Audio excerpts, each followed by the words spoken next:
Assalamualaikum warahmatullahi wabarakatuh. Perkenalkan, nama saya Mida Hosigina Meksa dari kelas 7D akan membawakan kisah Isra Mi'raj Nabi Muhammad SAW.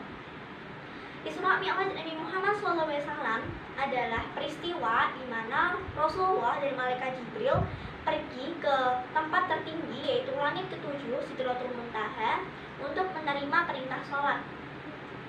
Saat itu Rasulullah pergi dengan mengendarai buraq. Isra Mi'raj terjadi pada suatu malam pada tanggal 27 bulan Rajab tahun 10 kenabian. Sebenarnya dua peristiwa ini adalah peristiwa yang berbeda, maka tetapi karena dilakukan dalam waktu yang bersamaan maka disebutlah Isra Mi'raj. Isra merupakan perjalanan Nabi Muhammad dari Masjidil Haram ke Masjidil Aqsa atau Baitul Maqdis, dan Mi'raj adalah perjalanan dari Baitul Maqdis menuju Sidratul Muntaha. Kedua perjalanan ini ditempuh dalam satu malam dengan mengendarai kendaraan yang bernama buraq. Buraq merupakan suatu hewan bertubuh besar melebihi keledai, berwarna putih dan bersayap. Sebenarnya Isra Mi'raj ini adalah asal usul mulanya perintah sholat untuk kaum muslimin. Kisah ini dimulai ketika Rasulullah sedang berada di Masjidil Haram. Saat itu Malaikat Jibril datang dengan membawa buraq. Lalu Rasulullah pun mengendarai buraq dari Masjidil Haram menuju Masjidil Aqsa. Sesampainya di Masjidil Aqsa, Rasulullah menambatkan buraq di tempat biasa para nabi menambatkan kendaraannya. Lalu Rasulullah masuk ke masjid untuk melakukan sholat 2 rakaat mengimami para nabi. Setelah itu Rasulullah keluar dan mendapati bahwa Jibril sedang membawa 2 buah bejana. Satu bejana berisi susu dan satu bejana berisi khamar. Lalu dipersilahkanlah Rasulullah memilih salah satu dari kedua bejana tersebut. Rasulullah pun memilih susu, dan Jibril berkata, "Sesungguhnya engkau telah memilih sesuai fitrah, maka engkau dan umatmu akan mendapat petunjuk. Jika engkau memilih khamar, maka sesatlah umatmu." Kemudian Rasulullah dan Malaikat Jibril melanjutkan perjalanan melakukan Mi'raj, perjalanan dari Baitul Maqdis menuju Sidratul Muntaha. Sesampainya di langit dunia atau langit pertama, Malaikat Jibril mengetuk pintu. Ditanyakan kepada Jibril, "Siapakah kamu?" "Jibril." "Siapakah yang bersamamu itu?" "Muhammad." "Apakah dia telah diutus untuk menemuinya?" "Dia telah diutus untuk menemuinya." Dibukalah pintu langit pertama. Di situ Nabi Muhammad bertemu dengan Nabi Adam alaihissalam. "Selamat datang wahai Nabi yang soleh dan saudara yang soleh." Kemudian Rasulullah pun memberi salam. Nabi Adam pun menjawab salam, menyambut dan mengakui kenabiannya. Tampak di sebelah kanan Nabi Adam terdapat sekumpulan manusia, dan jika ia melihat ke arah mereka, maka ia akan tertawa. Itu adalah roh para penghuni surga. Dan tampak di sebelah kiri Nabi Adam terdapat sekumpulan manusia, dan jika ia melihat ke arah mereka, maka ia akan menangis. Itu adalah roh para penghuni neraka. Kemudian Malaikat Jibril mengajak Rasulullah untuk naik ke langit selanjutnya, langit kedua. Di sana Rasulullah bertemu dengan 2 anak dididinya, yaitu Nabi Yahya bin Zakaria dan Nabi Isa bin Maryam. Kemudian Rasulullah pun memberi salam.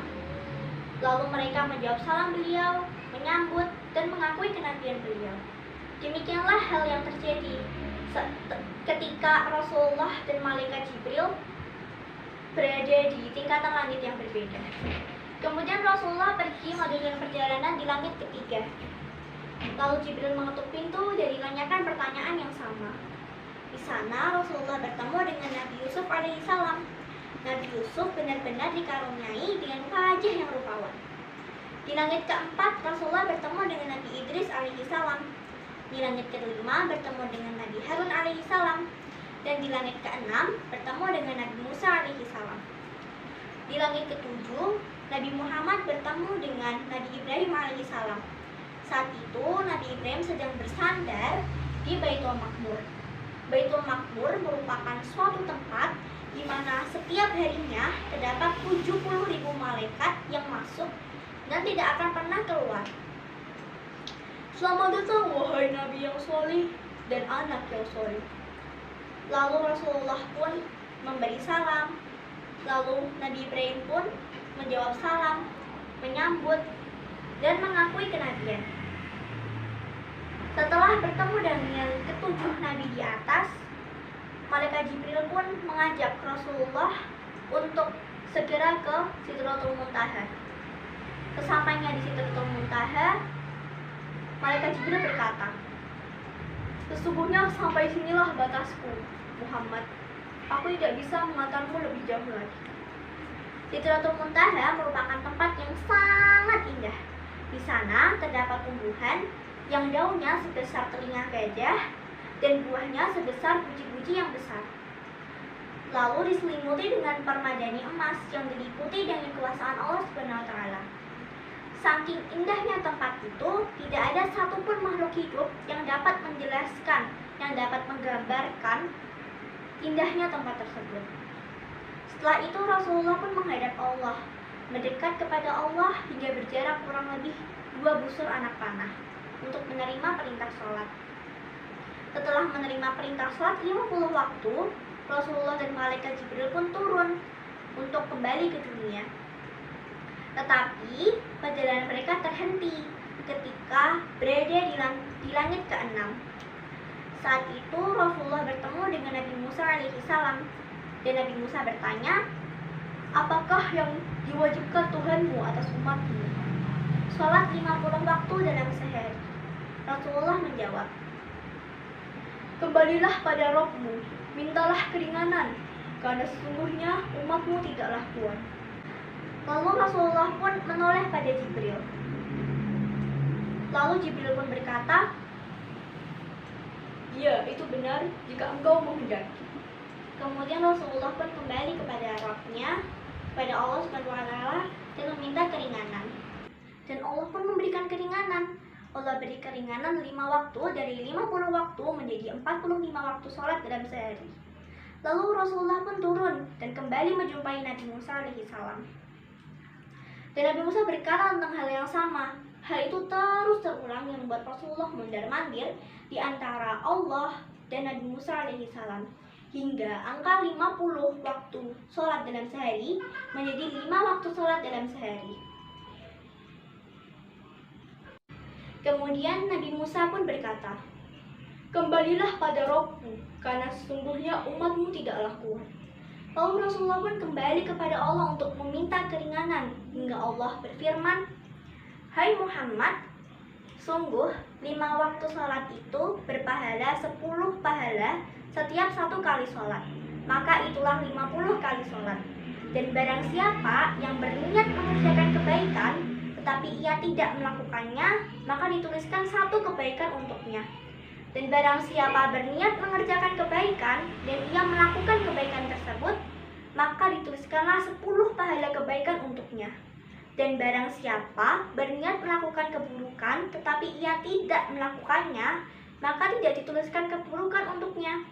Dan barang siapa yang berniat melakukan keburukan dan ia melakukan keburukan tersebut, maka dituliskan 1 keburukan untuknya."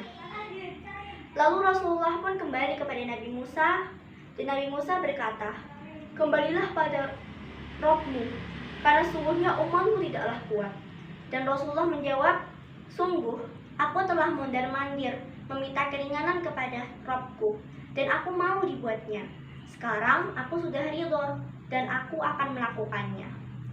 Lalu Rasulullah dan Malaikat Jibril pun turun, menuruni langit demi langit untuk kembali ke dunia. Dan saat mereka telah menjauh, terdengarlah seruan yang merupakan firman dari Allah Subhanahu wa taala. "Telah aku tetapkan fardu dan telah aku ringankan dari hambaku 5 waktu sholat yang setara dengan 50 kali sholat. Maka ketetapan itu tidak akan berubah lagi di sisiku." Demikianlah cerita yang bisa saya sampaikan. Kurang lebihnya mohon dimaafkan. Wassalamualaikum warahmatullahi wabarakatuh.